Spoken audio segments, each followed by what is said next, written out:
muted so I can introduce our speaker.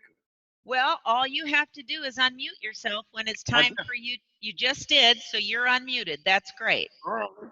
Yeah, I'm trying to avoid having people talk over other people. So I'm glad to see Debbie Anders on the phone. Debbie, we're glad you're joining us.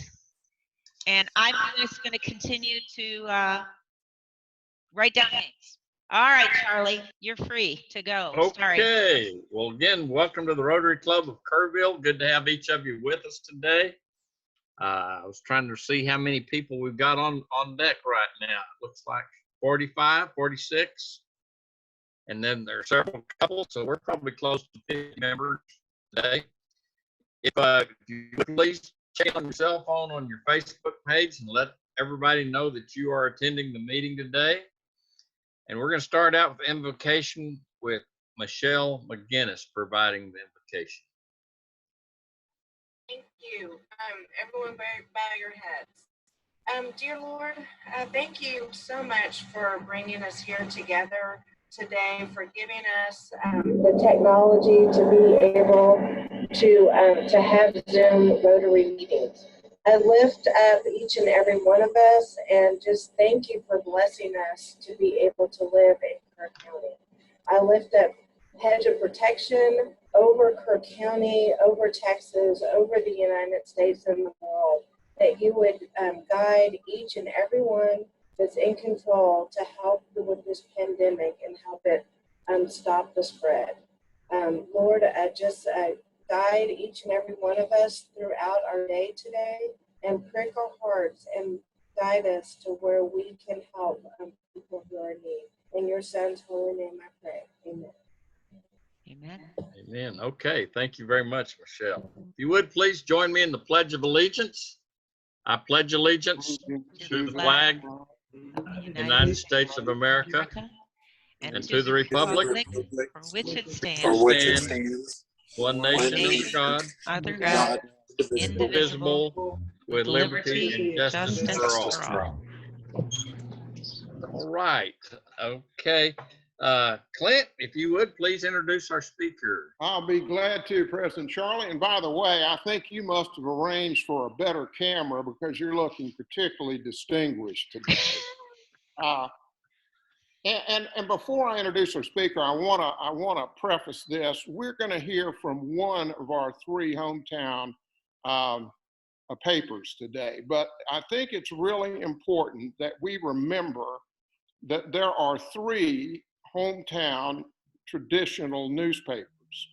Not only do we have the Daily Times, but we have the West Kerr Current and we have the Community Journal. And in these days, I subscribe to two of the three, and I'm going to subscribe to the third one because it's really important as we support all our businesses that we remember our three hometown newspapers. So with that, I want to introduce our speaker. She was born in Brownwood, Texas, and she went to Howard Payne University where she studied communication, so she knew what she wanted to do from the very beginning. She started at the very bottom as an intern with the Daily Times and rose to reporter and then various editor positions before she left to take the managing editor job at the Tyler Morning Telegraph. And after holding a number of other managerial positions there to fully equip herself to be the editor, she came back to the Daily Times, and that's the position she currently holds. She has a special preference for helping small businesses and nonprofit organizations spread their message. So let's give a very warm Rotary Online welcome to our speaker, Carlina Villapando. Carlina? Okay, unmuted. Clint, thank you so much. I'm so glad that you started by mentioning the other two newspapers in our community. I've got with me Louis Amistoy. He's our managing editor. Louis, wave. I thought it appropriate to ask him to join us today because he runs our newsroom. And so you might have a variety of questions. We've had a lot of change in the last 2 months, some prompted by COVID-19, but our industry has been experiencing pretty rapid change for a long time now. And so you may have operation questions. I'll touch on some of our operations. But then I also want him to give some insight into how coverage in general, we love answering questions about our business because a lot of what you might see on the news pages may prompt questions. It might occasionally cause you to scratch your head and ask, what were they thinking? And we love getting questions about that because we like sharing with people what we do and why we do it. And we run a pretty transparent operation, and often your questions is good feedback for us on how we can improve. So Lewis is with me. He joined us last July. And like I said, he runs our newsroom. We're very fortunate to have him and his wife, Sherry, also as a part of our team. She works in circulation half-time and in business office half-time. So these two folks have become sort of our backbone and are both a big support to me. Lewis came to us from Greeley, Colorado, and where he was executive editor. Before that, he worked many years at newspapers in California, where he served a variety of roles in executive leadership and also as publisher in at least one location. And his background also includes radio. So there's a multimedia element there that he has brought some big growth to us, really, as we look to transform our digital presence and our social media presence. But again, back to the three newspapers, the two others that you mentioned, Lewis and I are always saying that we are very proud to be in a community that has such good community journalism and very good newspapers. And so we appreciate what those other two do, and we learn a lot from them as we watch what they do in our community. So we do not at all take just a stance of competitors. We really see ourselves as partners, especially as we weather some hard times, both with the changing nature of media and just how we're navigating COVID-19 and the impact that it's played on all of our operations, especially as it's impacted local businesses, many of which are not open at all. So there's nothing to advertise. And so we, this last month, experienced a hit of about 50% decline in advertising, and 70% of our overall revenues come from advertising. So as you can imagine,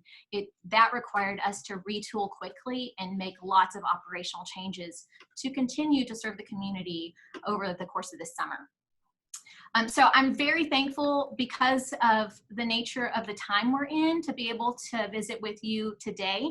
So kind of what I have planned is to give you some insight into operations in normal cases, tell you a little bit about how COVID-19 has impacted our operation, then point to kind of our overall mission and where we see the future going for our organization and to some degree the industry in general.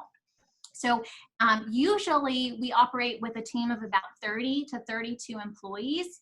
That's not the case at the moment. In April, even before the shutdown, the statewide shutdown took place, we furloughed several positions and we're operating at about 2/3 of our usual workforce right now.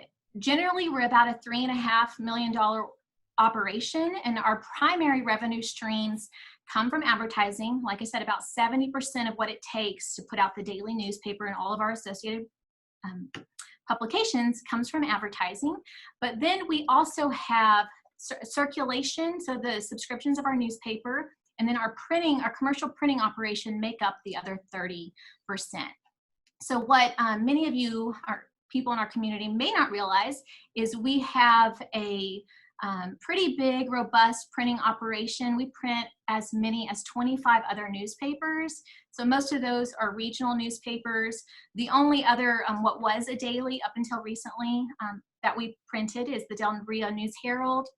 We also print newspapers as far as Sonora, El Dorado. We print the Eden Echo, Rock Springs, and others in our Hill Country region.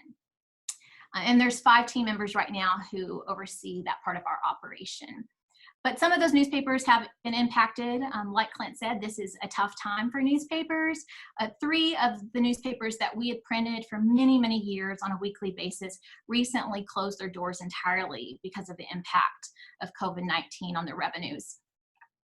And so in addition to that printing operation and the Daily Times, our company also produces a weekly shopper, the Mountain Sun. You may recognize that publication name. And that publication is delivered to many homes that are not subscribers to our newspaper. And it's a weekly that incorporates a lot of the most timely and important headlines of the last week. We also print 2 monthly magazines. The Hill Country Culture magazine that comes out usually the last weekend of the month in our printed edition and on stands, and the Business Link magazine, which is a monthly that comes out the second Thursday of every month, and that's produced in partnership with the Chamber. We do 2 quarterly magazines that are delivered to Comanche Trace and River Hill subdivisions, so the residents who live in those neighborhoods get it mail delivered. We produce the Chamber Business Directory, biannual visitors guides, and numerous other special sections, from a football preview to the livestock show guide. So there's a lot of different kinds of journalism that happens at the Daily Times. And right now we're doing it with, like I said, about 2/3 of the staff that we once did before. Some of the things we like to, that we're proud of in terms of the way we operate is corporate ownership that has a focus on accountability, stewardship, and conservative management. And it's part of what has sustained our operation. While many organizations are suffering immensely, we've weathered a lot of the changes, even up to COVID-19, pretty well because of our operators. Our owner is a woman by the name of Lissa Walls, and our company is based in Houston. It's Southern Newspapers. They own 12 newspapers across Texas and 1 in Oklahoma. And this is a woman who grew up in the newspaper business. She inherited the business from her father, Carmage Walls, and he's well known across the industry, in part because of this conservative management, but more so his belief in community journalism. So often, when we have an opportunity to talk to people about our business, they'll ask things like, who controls what goes in your news stories? What prompts these editorial stances you take?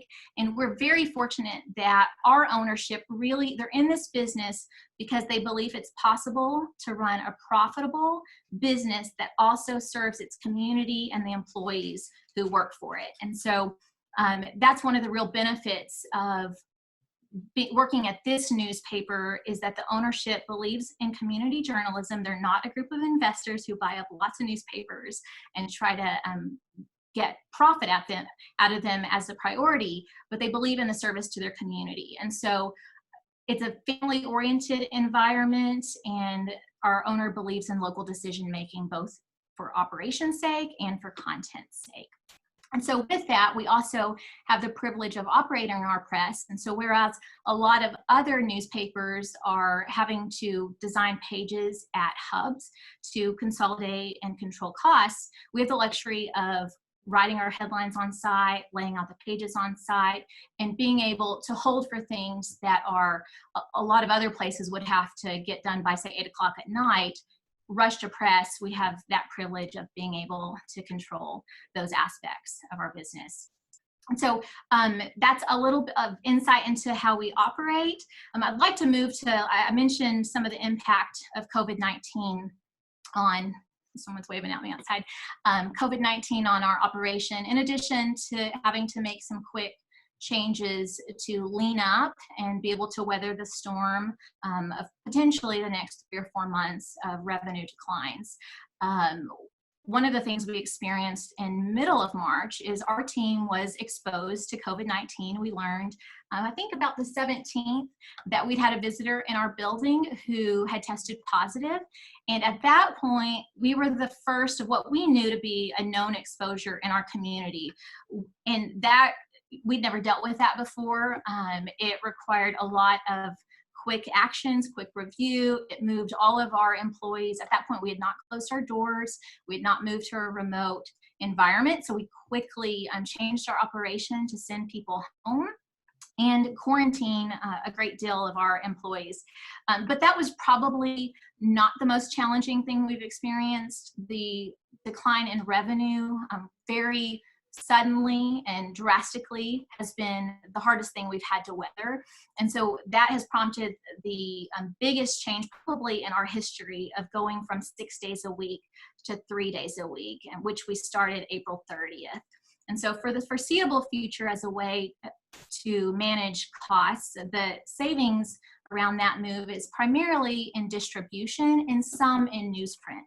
And so we are delivering Tuesdays, Thursdays, and Saturdays for the foreseeable future. We have no idea just yet how long we'll have to operate in that capacity as an expense savings to continue, one, employing as many people as possible and maintaining a daily news operation on our website. And so we had already started a big move to boost our online presence with continuous publication of news, no longer waiting for the end of the day after we finish the print edition to publish to the website, but to publish content throughout the day, releasing it also on social media.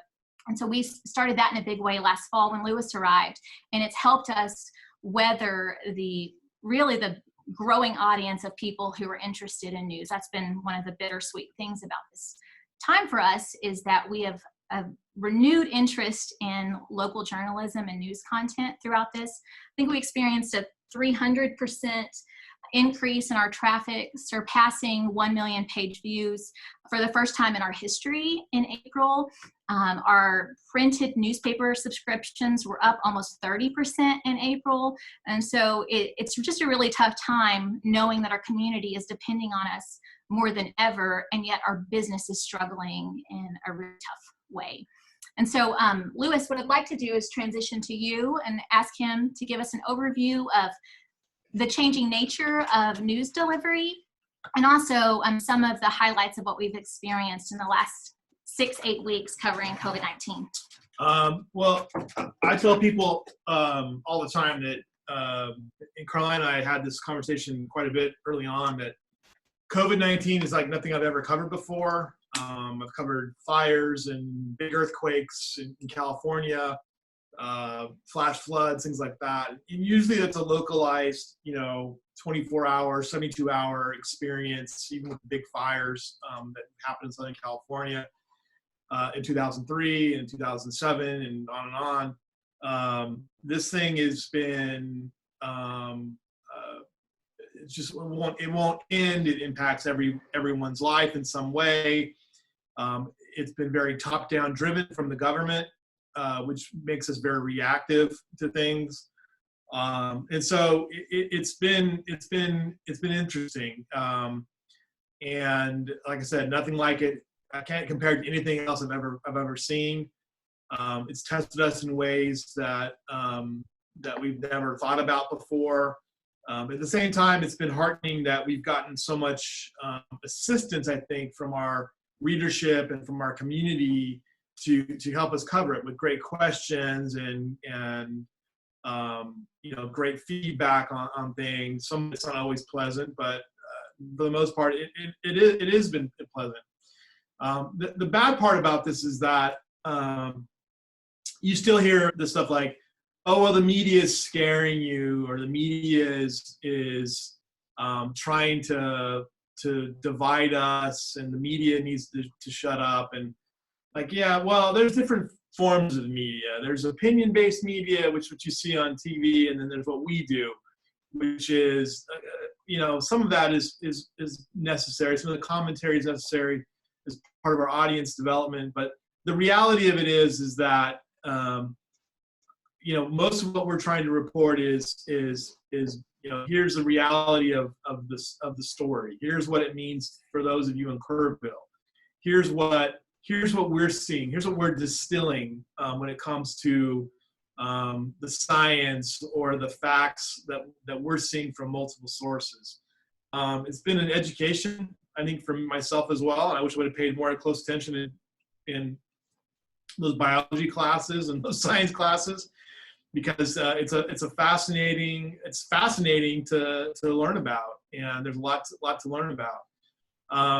it has unfortunately impacted us in ways that, now we don't cover sports anymore because there's no sports to cover. We have to take precautions ourselves. And then being part of the story initially was also a challenge when we got exposed, and I was very candid about that. That was my wife was the first person who got kind of blasted in the face with it and had to do that horrible test. It's I've told people over and over again, I said, that test they do, if any of us have had it, it's a brain tickler for sure. I mean, they jam that thing up your nose, and I was watching my wife have it done, and she was holding on to the side of the car. And, like I said, the bad part about this is that I think, we're in pretty good shape here in Kerrville, to weather this thing. But there's a lot of newspapers around the country that are not going to survive. And before this happened, it was already precarious for the bigger companies, the bigger chains that are out there. And now you've got like 4 companies that run a bulk of the newsrooms across the country. They're all owned by hedge funds. And their viability to me is questionable. So this is one of the things, like, I'm grateful that we're here in Kerrville, and that we've landed here, because one, this is a great community that supports its local journalists. I mean, the fact that we have 3 newspapers in town and 2 radio station groups, those are very positives. There's also some pretty good little, online, projects. Aaron Yates with Kerrville United. There's a breaking news thing that's out there. So, I mean, that's the good news. The bad news is that there could be a news desert out here where there is no news, where there is no celebration of the things that we do well in our community. And so that's kind of like, that's the upside of where we're at. When graduation comes, we're going to cover the hell out of it. We're gonna celebrate it. That's part of our role as a community newspaper, and we'll continue to do that. But we'll also continue to do that sort of heavy lifting on things. And we've been fortunate enough that we've had, for the last month or so, we had a reporter. We got a grant through the local media association, which was backed by Facebook, to provide a reporter for us who was very experienced at Carolina New in Tyler, Texas, and she had been the managing editor there, and she's been doing a lot of the larger scale enterprise stories that we wanted to do about this thing. And so she's been a great help to us as well, and we've been fortunate enough to get that money from them. So one of the positive things for us, and I think all businesses really, is how this crisis has prompted us to innovate and adapt. And one of the things that Lewis and his team started doing probably mid-March was a daily news webcast on Facebook, and that's been a very popular thing for us. We're testing some things that we hope will evolve into a daily cast where we invite people in and do on-air interviews. Right now, that live broadcast is 11 a.m. and 6 p.m. daily, and it's a way to just quickly get the news of the day out, and even more so than that, engage with our community, get feedback. There's so many stories that have come up over the last few weeks that have been prompted by the questions asked on that show. And so as we look to evolve into the future, engagement with the community is a big piece of what we're looking to do. That will mean things like letters to the editor, which we've always had a very healthy number of in our community, but also in-person engagements, social media engagement, finding additional ways to connect with people. That's not just that printed or written edition if you're finding it. My online. show will evolve, by the way, to have Charlie McIlvaine and George Eichner as regular guests on it every Friday at With 11 o'clock. Potentially a musical element. Yes. Charlie will sing and George will play the trombone, which he doesn't play normally, but he'll play it for the show. And then the other piece is when you look at our changing business model, there was a lot that needed to change about printed newspapers' business model even before this crisis point. The subscriptions of newspapers never supported the delivery of what it takes to produce that and deliver it. It's always been advertising based, and advertising in general, radio, TV, we've all been disrupted. So we really needed to move toward a model that is dependent primarily on subscriptions. We were talking just this week in our managers meeting that yes, we've experienced record page views on our website, far surpassing 1 million views, but the money associated with each of those views in terms of advertising is really nominal. The subscriptions are our future. And so we're having to really, what Clint said earlier, I don't know that it's so much a battle of digital as much as it is convincing people to be active, engaged, and a part of their community. And people are so, I think there's an inclination to move toward your individual tribes or people that you think alike and with, and newspapers are really the last form of mass media. We're called to be pretty much all things for all people, and that's hard to do as a profitable business, but it's the business we're in. And so for us, the hurdle is really compelling people to care about and be involved in their communities. And it's, you know, what we're doing in Rotary, and it's what the call of our newspaper is to, I tell our team all the time that our mission is to be a good guide to the people who live in our community to live more fulfilling, productive, and engaged lives in our town. And so that's what we're trying to do in terms of producing a product that people are engaged in and willing to pay for. So it looks like we're close to time, but I would like to leave a few minutes open to answer some questions, whatever might be on your mind, whether it's our recent changes or coverage, opinion, whatever you might have some curiosities about. We do have time for about 2 questions, and with short questions and short answers. Charlie, can I ask a question? Yes, sir. Jump in there. Carlina, I'm from Houston, so I read the Houston Chronicle as well. And what amazed me in the beginning of digital news coverage was they gave it all away. You could watch the Houston Chronicle online for free. Now they have moved steadily to charging people to be able to watch online. What is the future as far as the Daily Times goes?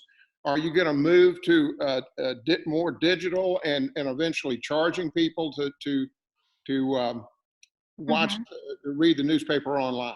Yeah, and we are already charging people to read our online edition. COVID-19 has prompted some rolling back of our policies on that because so much of what we've been printing is public service in nature, and we always put that in front of our paywall. But most of the content that you can only get from us, or it's more in-depth or more contextual, that we're already requiring subscriptions. And I agree with you, making it all free was never the right move, especially given this changing advertising world, where you just don't have the same money to go around to support the journalism effort. Okay, you've got time for 1 more question.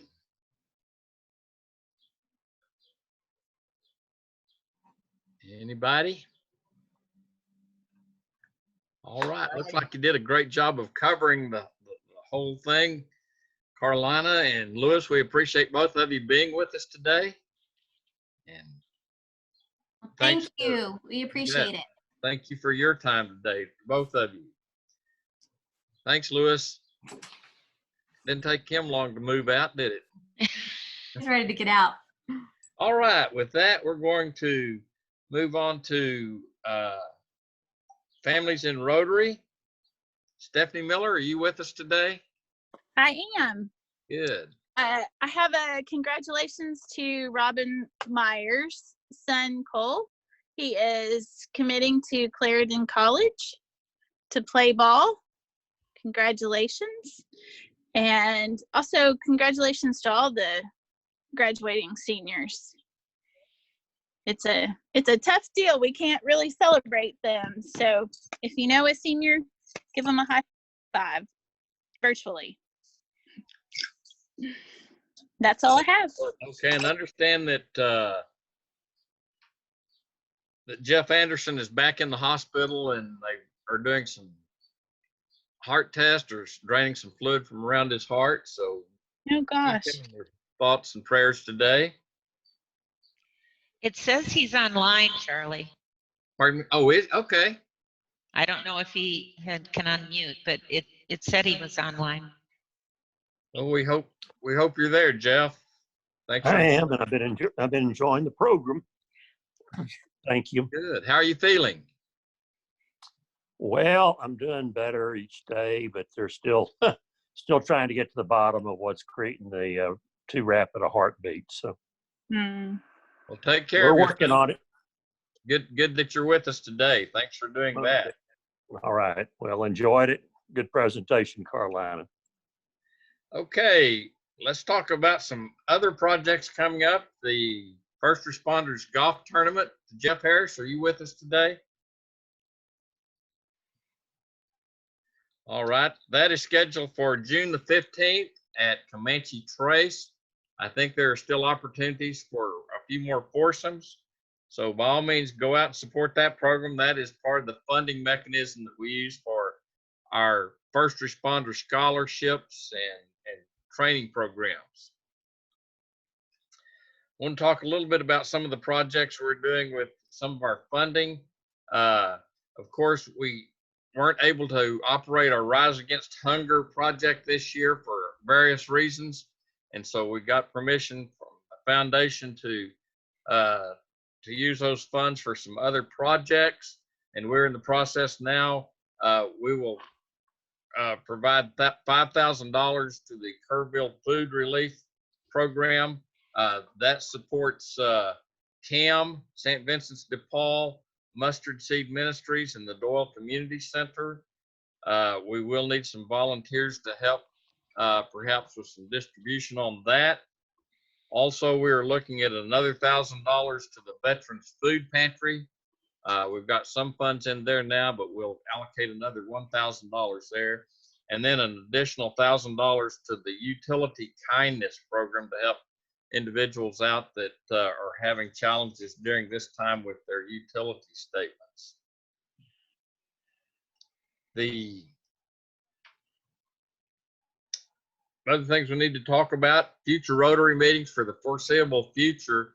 Even though the Kroc Center's open or getting ready to reopen, we probably are not going to be able to hold our normal Wednesday luncheons there just due to the distancing challenge that we have. With the number of members and distancing ourselves by 6 feet, we'd have to meet out on the football field probably to make that all work. So with that in mind, we'll continue to do our Zoom meetings. I've heard a lot of people say the Zoom meetings are really working well for them. So we appreciate you being with us today there or on Zoom. Also, statements have gone out, so please remember or be watching for your statements and send those back in so that we can continue to operate and function as a club. And then we want to remind everybody to about our membership checks or goodwill checks. A couple of weeks ago, we called the member that was right below your name on the roster. This time, if you'll go down 5 members and call that individual, somebody from 5 members above your name should be calling you in the next week and just saying hello and letting them know that you're thinking about them and sure that we want them to continue to be involved in Rotary.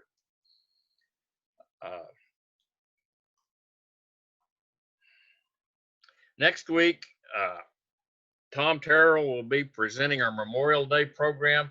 The speaker will be Joe Herring.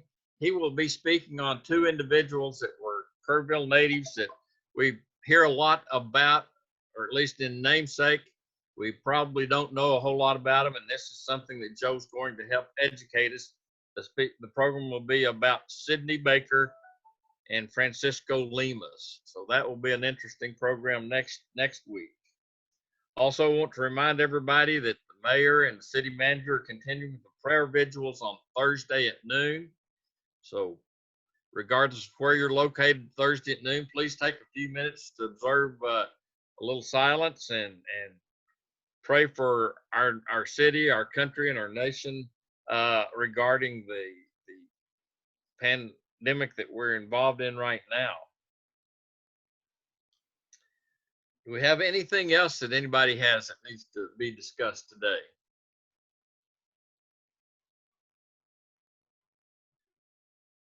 good to have everyone with us today. We appreciate your participation. You do get credits for these meetings. Christy goes through each of these meetings and makes sure she has a list of all the members.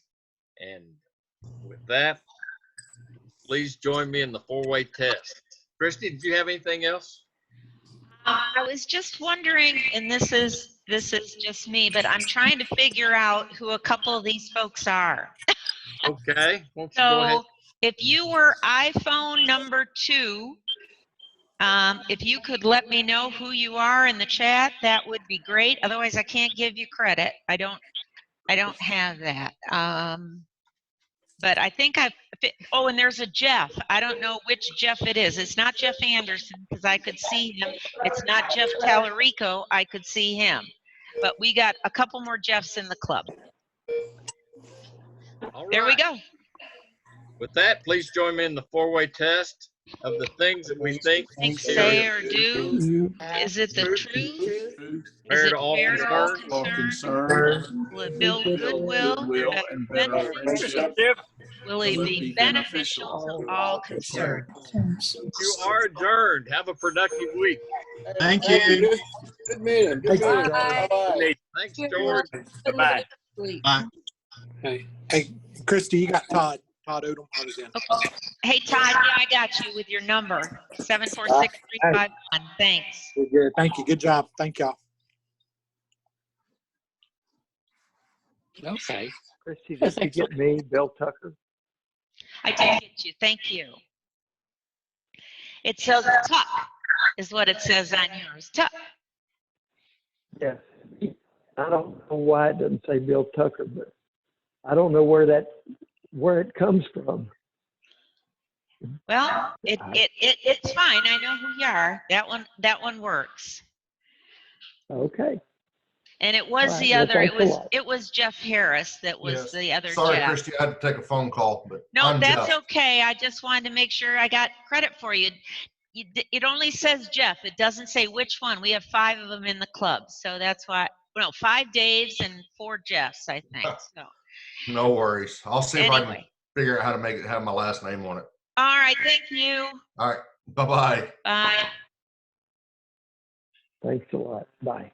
Bye.